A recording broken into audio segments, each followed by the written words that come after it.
And welcome, मैं रेवती और आज इस एपिसोड में लेके आई हूँ मैं नेविल गोडार्ड की lecture series rearrange your mind part 3 और ये इस लेक्चर सीरीज़ का एंड पार्ट है। जिन्होंने पार्ट 1 और पार्ट 2 नहीं देखा है और मैं रिकमेंड करूँगी कि आप इस लेक्चर सीरीज़ को ज़रूर सुनें, बिकॉज़ इस लेक्चर सीरीज़ में अगर ढंग से सुनेंगे तो बहुत सारे क्लू मिलेंगे आपको कि आखिर आप जो चाह रहे हैं वो मैनिफेस्ट करने में कहाँ गलती कर रहे हैं। तो अब मैं पार्ट 3 पे आ रही हूँ, तो थोड़ा सा बैकग्राउंड दूंगी। नेविल ये लेक्चर सीरीज़ शुरू किए थे कि उन्हें किस तरीके से युद्ध पे जाना पड़ा था, ज़बरदस्ती उनकी इच्छा नहीं थी तो भी उनको सेना में भर्ती करा दिया गया था और वो अमेरिका की तरफ से वॉर की तरफ जा रहे थे। उन्होंने एप्लीकेशन भी दी बट एप्लीकेशन खारिज हो गई। फिर उन्होंने विजुअलाइजेशन का प्रोसेस किया। एक साउंड आई उन्हें विजुअलाइजेशन करते समय कि अब जो करना था हो गया, अब तुम कुछ मत करो। और फिर वो 9 दिन तक हर इस एक्सपेक्टेशन के साथ सुबह उठते थे कि उनको जो चाहिए था वो मिल गया है। धीरे धीरे जो उनके विजुअलाइजेशन था वो रियलिटी में बदल गया और वो सेना से बाहर हो गए। और वो बताते हैं कि आपको अभिनय करनी होती है जो भी चाहिए उस चीज़ के लिए। अब आगे बताते हैं नेविल, अभी भी युद्ध का ही प्रेमिस चल रहा है, यानी अभी भी वो बता रहे हैं कि अगर मैं अपने इस दिए गए चीज़ पे विश्वास करता हूँ, यानी जो भी मैंने स्क्रिप्चर से सीखा है, जो भी मैंने आज तक सीखा है उस पर अगर मैं विश्वास करता हूँ तो रात को सोते समय मैं कहाँ सोऊंगा। अगर मैं ये मानता हूँ कि मैं युद्ध से बाहर हो चुका हूँ तो क्या मैं उस वक्त उस कैंप में सोऊंगा रात को? नहीं। मैं अगर खुद को ये महसूस कराता हूँ कि मैं युद्ध से बाहर हो चुका हूँ, वॉर से मुझे निकाल दिया गया है, मैं अपने घर पे सो रहा हूँ, तो मैं हर रात अपने बेडरूम में सोता हुआ खुद को महसूस करूंगा, ना कि मैं उस कैंप में 25 और साथियों के साथ खुद को सोता हुआ महसूस करूंगा। लेक्चर सीरीज को आगे बढ़ाते हुए नेविल बताते हैं कि यदि मैं वास्तव में इस पे विश्वास करता, यानी स्क्रिप्चर की दी हुई चीज़ों पे विश्वास करता, मैं ये नहीं कह सकता कि मैं कर्म कांड पे विश्वास करता हूँ या कर्म कांड में जो लिखा है उस चीज़ों पे विश्वास करता हूँ, ये विश्वास नहीं है। चर्च जाना और किसी मानव निर्मित छोटे से क्रॉस के सामने सर झुकाना, ये होली स्क्रिप्चर में नहीं है। क्या आप वास्तव में स्क्रिप्चर के सिद्धांतों, शिक्षाओं पर विश्वास करते हैं? पुरुषों की परंपरा नहीं, यानी कर्मकांड नहीं, बाहरी समारोह नहीं, लेकिन बिल्कुल जो आंतरिक शिक्षा है, जो स्क्रिप्चर की मूल शिक्षा है, जब आप उसको समझना शुरू कर देंगे, जब आप प्रार्थना करते हैं तो विश्वास करें कि आपको वो चीज़, जिस चीज़ की आप प्रार्थना कर रहे हैं वो प्राप्त होगी। विश्वास करने वाले के लिए सब कुछ हो सकता है। इस दृढ़ विश्वास के साथ मैं विजुअलाइज करता था कि मैं इस वक्त अपने शिविर में नहीं हूँ, उस कैंप में नहीं हूँ, मैं इस वक्त अपने शहर में हूँ, मैं अपने अपार्टमेंट में अपने बेडरूम में सो रहा हूँ। क्या वो तर्कसंगत था, यानी लॉजिकल था? दुनिया कहेगी कि ये सब तो इलॉजिकल काम था जो कोई कर सकता है। अब कारण क्या है?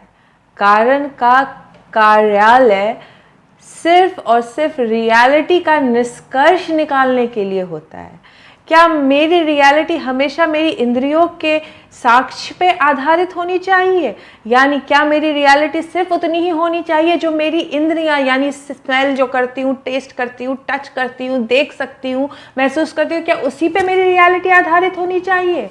क्या उन्हें हमेशा वाकई में तय करना चाहिए कि मेरे लिए तर्कसंगत क्या है? ऐसा करने के बाद मैंने इस तथ्य को साबित कर दिया कि ऐसा नहीं है।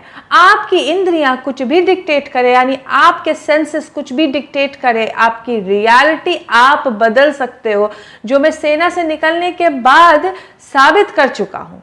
उस सेना से निकलने के बाद मैंने अपने एक मित्र को, जो भी मैंने किया, जो भी मैंने सीखा, अपने एक मित्र को चिट्ठी में लिखकर भेज दिया ताकि वो भी बाहर आ जाए, क्योंकि उसकी भी इच्छा नहीं थी उस युद्ध में रहने की। इसलिए जब मैं बाहर निकला, ठीक ठीक जानते हुए कि मैंने क्या किया है, मैंने उसे एक विस्तृत पत्र लिखा। जब नेविल बाहर निकले तो अपने उस फ्रेंड, जो एक साइकाइट्रिस्ट थे, जो फ्रॉडियन थ्योरी को फॉलो करते थे, एक पत्र लिखे, उस पर उन्होंने डिटेल में लिखा कि उन्होंने एग्जैक्टली क्या किया और किस तरीके से वो इस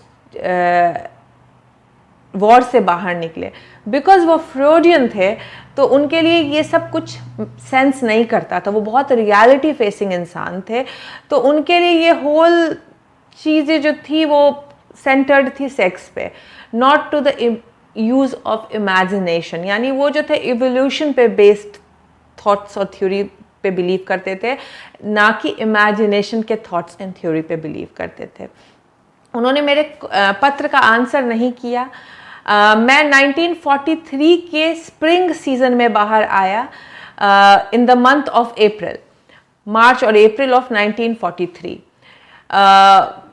उन्होंने मुझे नवंबर 1942 को ड्राफ्ट किया था और मैं बाहर निकल गया मार्च 1943 में।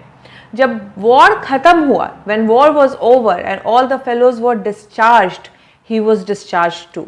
मतलब जब वॉर ख़त्म हुआ और सारे लोगों को डिस्चार्ज किया गया वॉर से, तो उनका जो वो फ्रॉडियन फ्रेंड था वो भी डिस्चार्ज हुआ और वो उनसे मिलने आया उस डिस्चार्ज होने के बाद। You know Neville, I love to come to your lectures and to hear you because it's interesting. उन्होंने कहा, तुम्हें पता है नेविल, मैं तुम्हारे लेक्चर्स में आना चाहता हूँ और मैं तुम्हें सुनना चाहता हूँ क्योंकि तुम जो सिखा रहे हो वो बहुत इंटरेस्टिंग है। It's fairy, you turn my daily bread into the substance of fairy, but while I listen to you, you know what I do? मतलब बोला कि जो मेरा डेली ब्रेड था, क्योंकि वो साइकाइट्रिस्ट थे, लेकिन वो बोलते जो मेरा डेली ब्रेड था तुमने उसे एक फेरी टेल में, यानी बहुत काल्पनिक दुनिया में बदल दिया।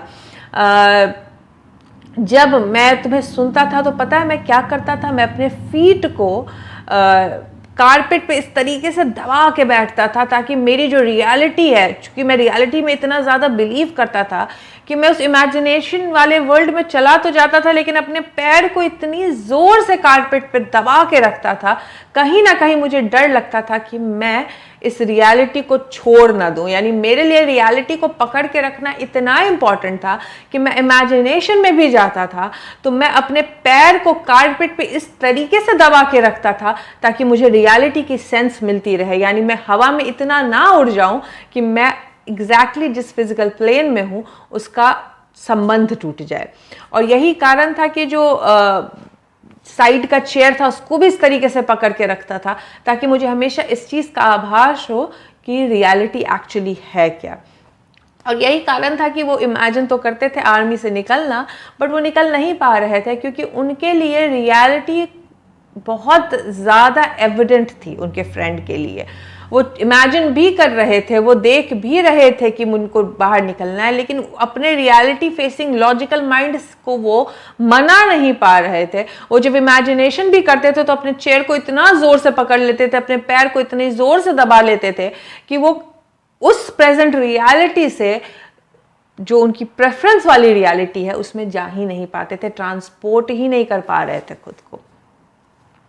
Well, he kept holding his little cot in army for another 3 years because he didn't let it go and put himself where he wanted to be.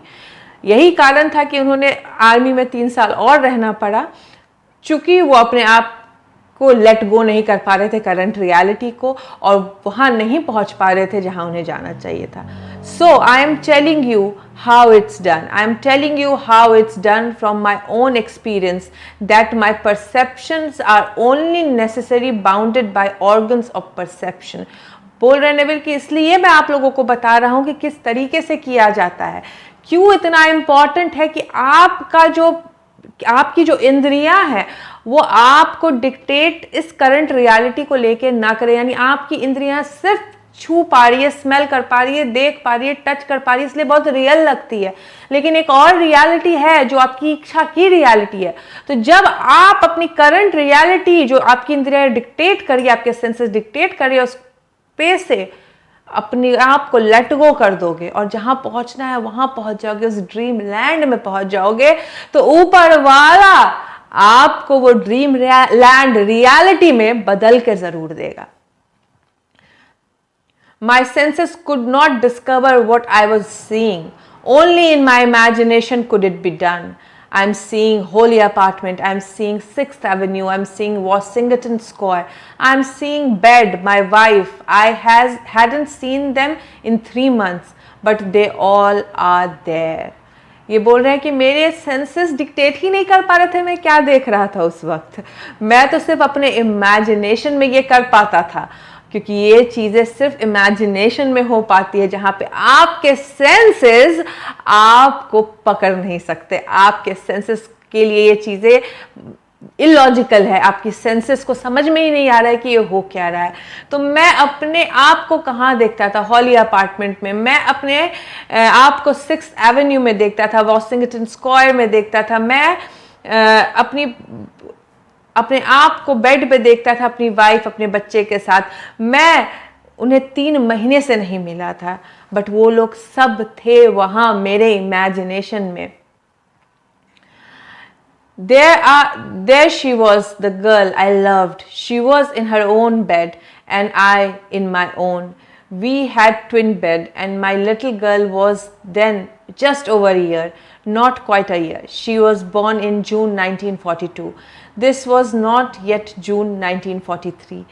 So she was not yet a year old. And here in my sweet little child Vicky in her bed.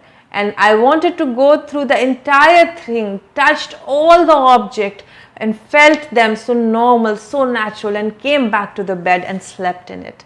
उन्होंने बोला कि मेरी बेटी थी वहाँ पे जिसे मैं बहुत प्यार करता था, वहाँ मेरा लव था, मेरा प्यार था, मेरी बीवी थी। हम ट्विन बेड पे सोते थे, तो मेरी बीवी अपने बेड पे सोई हुई थी, मैं अपने बेड पे सोया हुआ था। मेरी बेटी जो थी, जो उस वक्त 1 साल की भी नहीं हुई थी, क्योंकि वो जून 1942 में पैदा हुई थी और अभी जून 1943 नहीं हुआ था। वो छोटी सी बच्ची आराम से अपने कॉट में सो रही थी जिसका नाम विकी था। मैं खुद को इंटायर चीज़ों में चल रहा था, टच कर रहा था, सारे ऑब्जेक्ट को इस तरीके से टच कर रहा था कि मेरे लिए वो नॉर्मल और नेचुरल फील होने लग जाए और मैं अपने वापस बेड पे आके सो जाता हूँ। How do I do it? Rearrange the structure of my mind. मैं किस तरीके से अपने माइंड को रीअरेंज करता हूँ? जिस तरीके से एक डीमैग्नेटाइज्ड पीस ऑफ स्टील डिफर नहीं करती है एक मैग्नेटाइज्ड पीस ऑफ स्टील से, सिर्फ उनकी अरेंजमेंट ऑफ मॉलिक्यूल्स डिफरेंट होती हैं। एंड देन एक जो पूरी तरीके से सारे मॉलिक्यूल्स एक पॉइंटेड फोकस होते हैं कि नॉर्मस वेट को उठा पाते हैं, जबकि जिनके मॉलिक्यूल्स स्कैटर्ड हैं वो नहीं उठा पाते। ठीक उसी तरीके से आपको अगर पावर हाउस बनना है तो जो डबल माइंडेड लोग हैं, जिन्हें करना भी है, जिन्हें नहीं भी समझ में आ रही है, यानी जिन्हें विश्वास भी करना है बट विश्वास हो भी नहीं पा रहा है, जिन्हें सुन तो रहे हैं बट कर नहीं रहे हैं, जिन्हें पूरी तरीके से विश्वास नहीं है, वो लॉर्ड की ब्लेसिंग्स नहीं रिसीव कर पाएंगे, क्योंकि विश्वास 100% रखना पड़ेगा। आपका पॉइंट 100% फोकस्ड होना चाहिए आपकी रियलिटी में, इस तरीके से कि आप जो सोच रहे हो, जो आप देख रहे हो अपने इमेजिनेशन में, वही आपकी एक्चुअल रियलिटी है, ना कि जो इंद्रियां डिक्टेट करिए इस वक्त जो आप जी रहे हो वो। तो जब आप इस तरीके से वन पॉइंटेड फोकस होकर इमेजिनेशन करने लगते हो, इस तरीके से विश्वास करते हो उन स्क्रिप्चर्स पे जो दिया हुआ है, तो लॉर्ड की ब्लेसिंग्स जरूर मिलती है। कि आप वैसे इंसान को क्या दोगे जिसे पता ही नहीं है कि उसे क्या चाहिए। मैं एक रेस्टोरेंट में गया था सिर्फ इस प्रिंसिपल को प्रूव करने के लिए, वहां बैठा और एक वेटर को बोला कि क्या चाहिए तुम्हें टिप में, वो एम्बैरस हो गया। मैंने अपने फ्रेंड को कहा कि मैं इसे वो दूंगा जो वो मांग रहा है within reason. I am not going to give him any $100 bill, but मैं उसको दूंगा $5 तक के बिल में, अगर वो मांगेगा तो मैं दूंगा। I did not order which was warranted for $5 bill, यानी अमेरिका में 10% टिप देनी पड़ती थी, तो उन्होंने ऐसा कुछ खाने का ऑर्डर नहीं किया जिसमें उनको $5 टिप देनी पड़े, लेकिन उन्होंने वेटर को बोला कि जो तुम्हें चाहिए मांगो। वेटर एम्बैरस हो गया, और एम्बैरस इतना ज्यादा हो गया कि उसने all he expected was exactly what he got. He did not know, उसे पता ही नहीं था उसे क्या चाहिए, तो उसने कुछ मांगा ही नहीं। He just had no concept of putting something. Of course he didn't know, how could he put it to the test. जब उसे पता ही नहीं है कि उसे क्या चाहिए तो वो मांगेगा कैसे? वो जब मांगेगा ही नहीं कैसे तो उसे पता कैसे चलेगा, वो टेस्ट कैसे करेगा? तो I am telling you, you rearrange the structure of your mind. That is all you do. It doesn't differ from Einstein mind. There is only one mind. There is only one God. There is only one Lord. Listen to it. वो बोल रहे हैं कि मैं तुम्हें बोलता हूँ अपने rearrange करो structure of mind को, और ये बिल्कुल अंतर नहीं करता है आइंस्टाइन के माइंड में और तुम्हारे माइंड में। सिर्फ एक माइंड है, एक लॉर्ड है, एक गॉड है। सुनो, कहते हैं सब कोई एक है, ऊपर वाला एक है, एक बॉडी, एक स्पिरिट है, एक होप है, एक लॉर्ड है, एक फेथ है, कोई भी अंतर नहीं है। जब हम अपने माइंड को रीअरेंज कर लेते हैं तो हमारी जो रियलिटी है उसे हम बहुत आसानी से आकर्षित कर पाते हैं। Go into one room and you will see someone doesn't know what to do with their furniture. Bring someone in who knows how to set a room. Come back an hour later and after she is through it, you will think you are in the entirely different home. ये बोल रहे हैं कि rearrangement of the mind जो है घर के rearrangement से ज़्यादा डिफरेंट नहीं है। एक घर के सारे फर्नीचर को एक जगह रख दो, जैसे घर के फर्नीचर है, किसी ऐसे इंसान को बुलाओ जो बहुत अच्छा डेकोरेशन करता है, वो उन्हीं फर्नीचर्स को उठाकर इस तरीके से डेकोरेशन कर देगा कि जब तुम दोबारा उस रूम में एंटर करोगे तो तुम्हें वो रूम एंटायरली डिफरेंट दिखने लग जाएगी। It's not different mind, the same mind, and you simply rearrange the mind by mere assumption. ये दिमाग भी डिफरेंट नहीं है, सेम माइंड है, सिंपली आपको रीअरेंज कर लेना है assumption को यूज करते हुए। क्या आप वो इंसान है जो आप बनना चाहते हो? क्या आप वो औरत हो जो बनना चाहते हो? क्या आप वो मर्द हो जो बनना चाहते हो? क्या गुण देखना चाहते हो अपने अंदर? और सिंपली इसी assumption में जियो कि आप वो हो। और परसिवियरेंस की चीज को बोले हैं नेविल ने कि हमेशा पालो, जब तक चीजें पूरी नहीं हुए अपने डिजायर्स को चेंज नहीं करो, परसिवियर करो और लॉर्ड उस चीज की ब्लेसिंग जरूर देगा। आगे नेविल लेक्चर में और भी चीजें बोलते हैं इस चीज़ का यकीन दिलाने के लिए कि rearrangement of your mind is so important.